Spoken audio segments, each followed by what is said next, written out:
Hi everyone. Welcome to Art History 273 Online, which is the history and theory of photography. This is an introductory lecture. Really what we're doing is what you would do on the first day of class. You show up and the syllabus is handed out and you go over the syllabus, what the course content entails, what your responsibilities are, and in this case, because it's an online course, how the course is set up, and I'm hoping to give you the basics on how to navigate the course. So first, I'm your instructor. My name's Collier Rice. I'm an art historian who specializes in modern and contemporary art history. And unlike face-to-face classes, of course, we won't be meeting face-to-face at all. I will hold office hours in the University of Washington School of Art building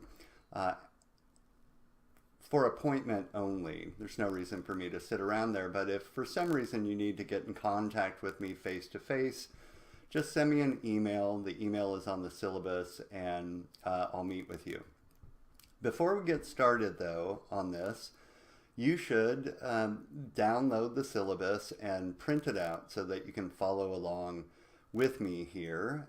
Also, you should have received an introductory email that gives you the basic outline of the course and how it's set up, and gives you a sense of your first assignment and so forth. And if you haven't gotten that, go check your email and print that out, or look at the announcements for this class on Canvas and print that out and read it over before we get started. So first, my email address is krice@uw.edu. That's the main way that you'll get in contact with me, or you can just send me a message through Canvas, although it takes a little bit longer for those messages through Canvas to get to me. So if you want to get to a hold of me right away, go ahead and send me an email to my email address. This course is a kind of survey of the history and major theories about photography. It's, for me, a very, very interesting course because it's hard to imagine that it's now only 200 years ago that photography first came into existence. And these days, it's really difficult to imagine a world without photography, isn't it? I mean, we use it and we produce it and we consume it in so many different ways, and it's impossible to get away from it. But there's very few courses that are out there, in my opinion, that help us to navigate this world of photography. In other words, we're going to be looking at the history of photography starting at the beginning of the 19th, early 19th century, all the way up until about, 20 years ago, so around the millennium. And for the most part, we're going to be looking at major trends in photography, big names in photography, some of the big thematics that occur in photography, for instance, its use as art, its use as a document or a report. But we're also going to be delving into the way that photography has been theorized. And what I mean by this is the way that people conceptualize photography, how it works, how it communicates, what it makes it different than other forms of representation that are in the world around us, and how it impacts us. And this is, to me, a really interesting area to consider because on the one hand, there are all of these kinds of basic adages about photography, aren't there? I mean, a picture's worth 1,000 words, photographs don't lie, and so forth. And yet, I think we all know, there's much more to it, isn't there? I mean, here's just one for instance. How many of you have been at some kind of social event, let's say a wedding, and you notice someone, do this? They take out their phone and they take a picture of something that's right in front of them, and then they show it to you, and everyone gathers around and looks at it and says, wow, look at that photograph or that image of a scene that is right there in front of you. And part of you wants to say something like, yeah, I know, I see it. It's right there in front of all of us. But on the other hand, what I'm trying to get to is that that photograph is different than the thing that it represents, and it functions quite differently than the real experience that it in some ways captures and frames and reproduces, but in ways that are quite different than our experience of the everyday world. And so along with looking at some of the big trends in photography, how it came into existence, who the big players were, its different usages, the way that it's been conceived of as an art, as a document, as a report, as a social commentary, and so forth, we'll be exploring some of the ways that people have conceptualized or theorized how photography works. And that's where these things get really interesting to me. So with that in mind, we're just going to go through the syllabus here. Hopefully you have that printed out, and talk about how this course is set up. So it's an online course, which means that in lieu of us meeting face-to-face in a lecture hall and me lecturing to you about these big ideas in photography, I will be producing a number of lectures like this through Panopto that cover what would be covered in a lecture. In addition to that, of course, you will also have numerous readings that help you to go into further depth on the various subjects, and I'll get to that in a moment. We're going to be covering things like, how photography was used as an artistic medium, how it was used as a social text to comment on things, how it was used as a kind of technological adventure to explore new possibilities of thinking about the world, and how it's just used as a cultural practice.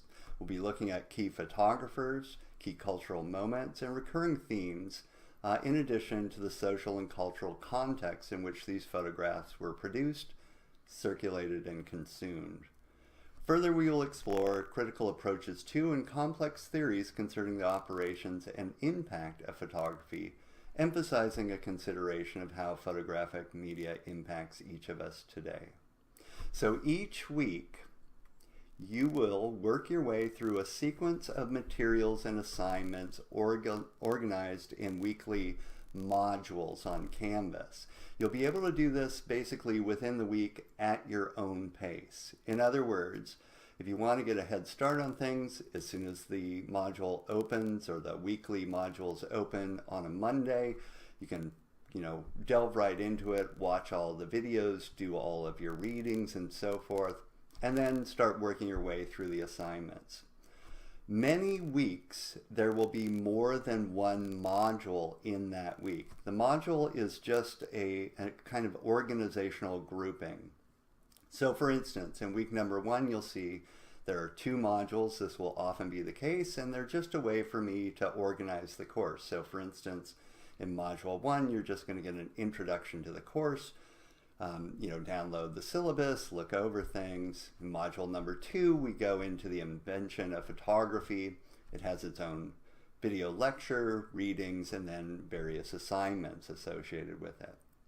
So there's a lot of flexibility in this, but within that flexibility, there are particular deadlines that will occur that have to do with the assignments themselves. So your assignments are basically threefold. You'll be dealing with, and I'll go into this in a minute in greater depth, online discussion forums. You'll be writing reflective papers on the readings and lectures, and you'll be having online quizzes and various kind of informal assignments that are meant to engage you with the course topics, foster creative and critical thinking, and to allow dialogue concerning the stakes involved in visual representations, and of course to allow me to assess and evaluate your progress over the course of the quarter.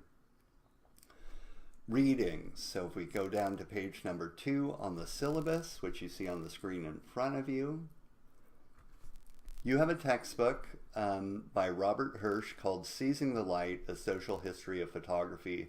It's the second edition from 2009. This text is your your kind of baseline. It's, let's say, not, I wouldn't say it's the most exciting text in the world, but it has all of the basic technical information, who the big players are. It organizes the topics very chronologically. And, you know, in addition to the lectures, it will give you a starting point for thinking about things. Number two, you will have, and these are all on Canvas, and they'll all be accessible through links. You can see this in module number 2, for instance. Various electronic reserve readings, which are PDFs of special topics. These types of readings will be accompanied by a reading guide. Oftentimes, if it's a complex reading, I will give a little brief video introduction to the reading to help guide you concerning the things that I want you to get out of these readings. This will particularly be the case when we come to dense theoretical arguments.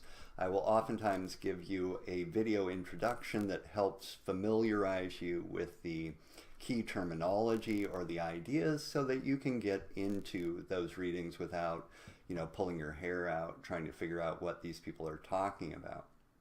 I should also say this. While you're viewing these Panopto lectures, you will notice that right now it's a kind of, if you're going with the standard format, a split screen. You'll see my head off to the left and what is being captured here on my laptop over to the right, along with a bunch of control things.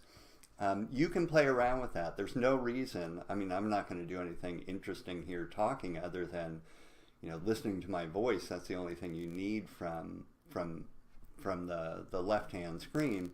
So you can go over there if you want and just minimize that, or completely kind of block it out and just listen to my voice and maximize the screen. That will have the lectures on it, all of the photographs that we'll be talking about, and so forth. In other words, the PowerPoint lecture can be maximized and you can minimize my talking voice here. Your responsibilities in the course. Number one, over the course of this quarter, you will have 3 quizzes. These quizzes are roughly evenly spaced through the course of the quarter, and they're worth 15% of your total grade. Each of your total grade, so 45% overall. Each quiz will require you to write some short answers or longer essays on topics covered in the Panopto lectures and in the readings. These are all, of course, open note quizzes. You may return to the lectures and readings when composing your answers. Each quiz will only cover the topics for that section of the course, about 3 or 4 weeks. In other words, they're not comprehensive. These quizzes are all graded on a 100-point scale. What will happen with the quiz is that I will open the quiz on the Monday of the week in question, and you'll basically have an entire week to work on that quiz. In some cases, you'll be working on the quiz simultaneously while working on a shortened module for that week. In other words, new content. So you have that whole week to work on things. Second responsibility, not every week, but most weeks you'll have a summary reflective essay on reading and lecture assignments. Again, there are a number of these, 6 to 8 of them over the course of the quarter. They make up about 35% of your grade. What I'm doing with this, and most of the time these reflective essays will have to do with the readings, is giving you a series of questions about the readings to ensure that you have a strong comprehension of the key ideas from these readings, and to allow me to offer feedback each week. You will write a summary reflective essay on these readings, and I will provide you with guides to help you compose these informal essays. I will also give you a very specific, and sometimes, you know, along with let me back up here. First, you will get a kind of general prompt about what is expected from you on summary reflective essays, but you will also get a specific prompt for each weekly summary essay. As you compose these things, you'll be thinking about these. Again, you can go back and look at the lecture guides, the lectures themselves, the readings themselves, the reading guides, and my video lectures as you're composing these things. They're always due at the end of the week on Fridays. So the module will open on a Monday. You'll be given the prompt for this. You'll go work your way through the readings, the video lectures, and then you'll start working on the assignments. And you'll have until Friday to finish this and turn it in. These are all graded on a 10-point scale. The third responsibility is that also just about every week, there is some exception around quiz time, you'll be participating in weekly discussion forums, which are worth about 20% of your overall grade. The topics of this course lend themselves to rich discussion and manifold perspectives, and candidly, sometimes this is difficult to achieve in an online course. My hope is that you'll engage with each other respectfully and thoughtfully each week in these online discussion forums. Each week I will provide you with specific topics, ideas, and issues raised in lectures and readings as a prompt, and each student will be required to make one post in the discussion forum before the end of the day on Wednesdays. That means by midnight on Wednesdays, you will make the initial post that is required of you. Once you have posted, in some cases, you will not be able to see other students' posts until you make your post. In other cases, that's not important, so you'll be able to see other people's posts as well. But once you've posted, then you're required to look through other students' posts and to respond to at least one of the posts of one of your peers by the end of the day on Fridays. In other words, by midnight on Fridays. So in other words, what we're doing is anytime before Wednesday, you can make your initial post. This will be in response to a specific question that I ask you in the module for this assignment. Make that post, and then after Wednesday, you can read through everyone else's post and determine which of your peers you want to respond to, and then respond to one of your peers' posts, or two of your peers' posts, or more.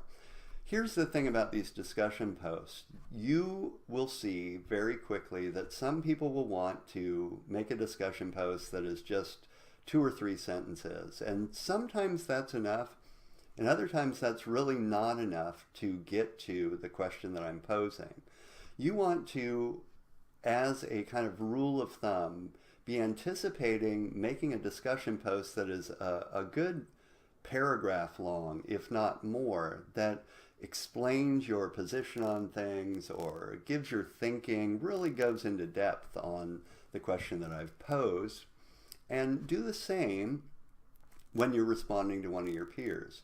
In the first couple of weeks, I will certainly give you tons of feedback if you're not doing what I want, if it's not as in-depth as what I'm looking for. And I'll also, of course, give you feedback if you're doing exactly what I want you to do. These discussion posts are all graded on a 10-point scale. Late papers and discussion post policy. So if you turn in your summary or reflective essays late, it's always better, by the way, to turn them in late than to not turn them in at all. Here's the policy. Papers will be marked down 1 point for each day they are late and will not be accepted if they're more than 5 calendar days late, right? Discussion posts, because discussions, obviously, you're working with your peers, have a little bit more stringent policy. They'll be marked down 2 points for each day they are late and will not be accepted if they're more than 3 days late. Now, if you have a serious conflict or an emergency, please talk to me about this in advance of the due date, and I will try my best to work with you. Again, you can always post these early. They don't have to be, you don't have to wait till Wednesday to post your initial response, but if you're late, that's the policy here. You can read through the next portion on your own time. The 10-point scale corresponds to approximately the following letter grades and numeral points, and the 100-point scale corresponds to the following decimal grades and letter grades as well. Finally here, there is a program in our Canvas system that is called VeriCite, and it's an anti-plagiarism software program. Every single assignment that you turn in, these papers and your quizzes will be checked by this VeriCite program to see that you are properly citing any materials that you're using. If you are thinking that you can grab things off the web or you can reuse previous students' papers, this thing will catch you and it will let me know, and it's a really serious offense to be caught plagiarizing. I will just immediately alert you that you've been caught plagiarizing, check in with you to make sure that you understand exactly how grievous a problem this is. And if it happens more than once, you will be reported to the university. You will never get credit in this class if you are caught plagiarizing something. But here's the thing. There's zero reason you should plagiarize anything in this course. You do not, listen to me carefully, you do not need to cite any of the course materials. So if you are drawing from a reading in the course, or you're drawing from my lectures in the course, you do not need to cite that. It's all a closed system. Just say, hey, so-and-so, the author, said this, and that's good enough for your reflective essays and for your quizzes. There is absolutely no reason that you need to go outside of this course to get any information. But if you do, this is where you can get into trouble. If you decide you want to do some extra reading on something that's not covered by the course content, and you decide to use that in a summary reflective essay, or you decide to use that in a quiz, you absolutely need to cite that you are using someone else's ideas in any of the standard formats of citation. But again, there's no reason that you should be doing that. It's certainly not expected by me. And make sure you understand what plagiarism is and how much trouble you can get into at the University of Washington should you be caught plagiarizing. Okay, enough on that. So that's kind of the overall way that the course is set up. If you just turn to the very last few pages on the syllabus, you'll see our course outline and schedule. This is just a very schematic view of the topics that are covered in the course. There's a great deal more detail when you get to the various weekly modules on Canvas. But you can see the basic setup. So for instance, in week number 1, you see that first we're basically setting the stage. In module number 1, that's where you are now, getting an introduction to the course, and you see down below that the assignments. You're viewing this Panopto lecture every once in a while. In addition to the Panopto lecture, although it's not noted in the syllabus, I will provide a link to a professional movie or videography on photography so that you can get more details on the topic for that week. You'll want to look at those. The way that you want to work your way through a module always is in the order that the module is set up. So in this first module, you didn't have any readings. You just want to download the syllabus, as you're doing now, view the Panopto lecture, and then go on to the discussion forum. The discussion forum for module number 1 in week number 1 is the general prompt that I gave you on your introductory email, which I asked you, of course, to find a picture that represents yourself. And what I'm going to ask you to do in the discussion forum, and you'll see this specific prompt if you go onto that discussion forum, is to post that picture, write a little brief personal bio about who you are, and tell the rest of your peers in this class why you think that photo does, on the one hand, represent you well, like represents an aspect of who you are beyond just a likeness of what you look like, and maybe add a little bit about how that photograph can't capture certain aspects of who you are. Now, you don't need to give us your, deep, dark secrets here, but I want you to start thinking about how photography works and what it can represent and what it can't necessarily represent. Then you'll work your way into module number 2 for week number 1, where we go into the context and historical backdrop, the invention of photography. This is a fairly short lecture. Most of my Panopto lectures are relatively short compared to what you would get in a face-to-face meeting, and that's for an obvious reason. In a face-to-face meeting, when you're sitting in a lecture hall, oftentimes, and certainly I do this all the time, the professor, instructor will repeat themselves multiple different ways or go back over an idea 3 or 4 different times to make sure that you've caught it. Because these lectures are all videotaped, there's no reason for me to do quite as much of that. And so, since you can always go back and review the lecture if it went by too quickly, I don't repeat myself quite as much, and I keep these as relatively efficient as I can. So, in module number 2, you will do the readings first. That's always the way that these will be set up in the module. You're being asked to read your text, chapters 1 through 3, on the invention of photography and some of the backdrop and the context of photography. Then you're asked to do a couple of reserve readings, the PDFs that will be linked again in the reading page. You'll read Henry Fox Talbot's A Brief Historical Sketch of the Invention of the Art. It's Talbot, one of the first inventors of photography, talking about how he came up with his ideas, and it's really straightforward. And then you'll be reading part of Kreibel's Theories of Photography, A Short History, only section 1. This is a introduction to a text on photography. You'll see a short video where I talk about this in more detail when you get into this module. And we'll be reading little sections of this over the course of the quarter. It's divided into 4 parts, so you're being asked to read section number 1. Both of these PDF readings, because they're more sophisticated readings, come with a reading guide, which you'll want to look through. Then you will write a reflective summary essay on the questions that I ask you in there. And every week works like this. Some weeks have 2 modules.